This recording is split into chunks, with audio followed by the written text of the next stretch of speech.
Well, it will be Star Wars Part 2, but will Tom Brady's Empire strike back against those big bad New York Giants? We'll find out in Super Bowl 46. Hello and thanks for joining us. I am Maria Sorreo, joined by Will Lupartis. And Will, a lot of exciting things to talk about, including who's going to the Super Bowl this year. That's right. And coming up a little later on the show, we're going to hear a lot from the Clippers and the Lakers. We definitely are. There's been a lot going on with these two teams. It's been very interesting in the last few days.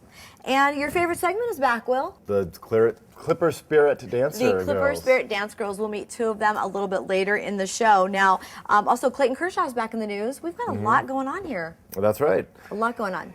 And we're going to talk a little bit about the Lakers, who started out hot. And now they're in a little bit of a slump. But Kobe Bryant was hitting 40 points like a few games in a row. He was. And now they've lost 3 in a row. And the Clippers will be playing them again Wednesday night. And I don't care what any of those guys say, because I have asked them.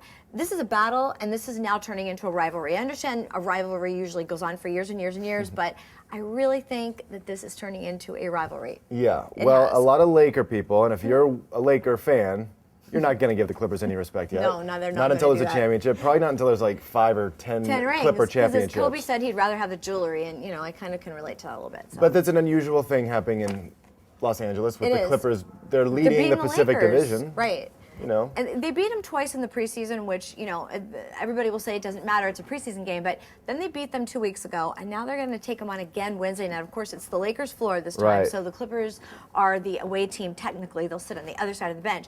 But, between Blake Griffin, CP3, DeAndre Jordan, that team has emerged a little stronger than, Kobe Bryant, who is playing out of his mind, but he needs help. And on any given night, it seems like Andrew Bynum and Pau Gasol are either they're there or they're not there. Well, what I think is happening with this team is that they're coming together. They're a group of guys that have been kind of constructed quickly. Correct. Reggie Evans coming as a free agent, Caron Butler coming, obviously the Chris Paul trade. Right. And these guys are just Chauncey Billups on the amnesty clause. And they just happen to, I think, be really, to be really cohesive, and they're playing well together. And Chris Paul has recently been out with a sore foot for about 5 games, and I think he's going to come back and start for the Clippers on Wednesday against the Lakers. Everybody's talking about CP3 coming to the Clippers, but I have got to tell you, Chauncey Billups has emerged as this leader in the locker room. He's amazing. He brings a certain sense of calm, I think, to all the other players. Where there's a lot of young guys on the team. Let's face it, and they get very excited for a big win. And you know what? Every game, they're sort of like saying the Lakers are as important as the Timberwolves or as important as the Nuggets. And I think that's kind of a mature way to think. Chauncey's a quiet leader. He won an NBA championship in Detroit as the point guard, was the finals MVP. He knows what it takes to win. He's got that kind of sixth sense of, getting down to the line. He hit a buzzer beater against the world champion Dallas Mavericks. Amazing. Didn't quite beat the buzzer, but it won, it won the game against Dallas, and that was when Chris Paul was sitting out. So Chauncey and Mo Williams, you can't forget. And Mo, absolutely. There's plenty of guards in that backcourt that can, take over if any given point guard has to sit out. Yeah. And we still have an Eric Bledsoe that we haven't even seen this season. Exactly. And speaking of Chauncey's big three-pointer that he hit, we had a chance to talk to Chauncey after the game. Let's take a look. Chauncey, hitting those threes like you did at the end of the game, the free throws, especially when LeBron was struggling, just talk about that. Well, in the NBA, when you got two good teams, it's a lot of times going to come down to free throws and being able to make them at critical times. And, that last play of the game, Blake was willing, dealing, and they kind of doubled him. He made an unbelievable find and finding me at the top. And Bron tried to contest, hit me a little bit late, and it's easy. Those are easy shots for me, to go down and hit them. So I'm intense out there, but at the same time, I'm pretty much even keel at all times. And I think some of the guys kind of pull some confidence from that. That's a big part of the game, man, free throw shooting. That's something that I've taken very seriously since I was a kid. And it wins or loses games a lot of nights, man. What is it that you do that's different than almost anybody else? Because you are so much better than almost anyone. Free throws? Yeah. Well, I practice a lot. And just repetition, repetition. And I shoot them all the time, and, I just feel like I shoot my free throws in the fourth quarter for the game like I would in the first quarter. I don't change anything. I don't put pressure on myself. I just take my time and shoot them. And Will, in addition to Chauncey being so great, the crazy man, Reggie Evans, is unbelievable. People are chanting for him now. Yeah, we're getting the Reggie. Yes. And I asked him about that. This guy is, well, Blake Griffin calls him the defensive gargoyle. Yeah, I was calling him the defensive animal, but close enough. Means. Because he gets up like a wah, when he's on the court, and he's a little bit crazy, but we like that in a good way. He's the, for lack of a better way to put it, he's the Dennis Rodman that like every team needs. He is just out there to get rebounds. He plays defense. He actually had a moment where he had the basketball, no one between him and the basket, and he passed it out. Yeah. He doesn't have any interest in scoring. No interest in scoring at all. But he can get 15 rebounds if he's out there long enough. And we had a chance to talk to him in the locker room as well. We did. So it's gonna be fun. COVID being hot. They've been doing real good at home, so they got a whole different style now with Mike Brown and stuff. So it's gonna be fun. So I'm no COVID, pretty much looking forward to it and stuff, knowing how the preseason game went, a lot of hype with that, so kind of carry on to this. I'm pretty sure he's going to try to go for 40 again, You never know who's going to show up in the Clippers locker room, that is for sure. Reggie's a good guy. Great guy to have on your team, for sure. Now, when we come back, we're going to have more from the Lakers and Clippers. You are watching Playing the Field.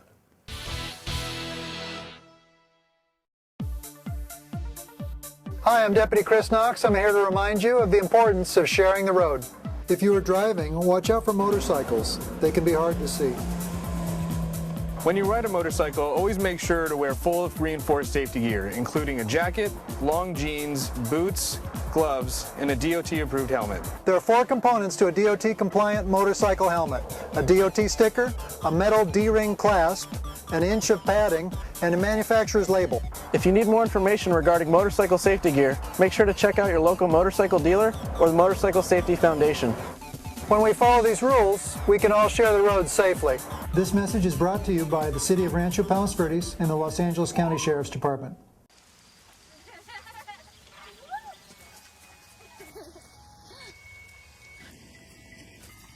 Mom, can we get some ice cream? Please, Mom, please. No, we're having dinner soon.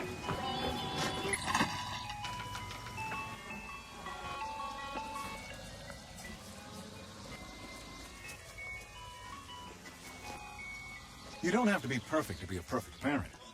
There are thousands of children in foster care who will take you just as you are. All right, we're here with Mo Williams. Mo, that was quite a game for you out there. Just talk about what was going through your mind. Same thing go to my mind every game. Just go out and just, give it my all. Play with my heart. You're gonna have some games like this. You're gonna have some games you wish you never went out on the floor. Obviously, you want more games like this, more so than not. But got another one Friday. That's the nature of this business. You can't, really celebrate too much off a win or a loss. So, like I said, it's no different from a game like this. You sit back and kind of, rest on your roll behind. The basketball guys will come and talk to you. So you got to continue to just work. Continue to do the things you got to do to stay healthy and stay upbeat and be able to give these performances.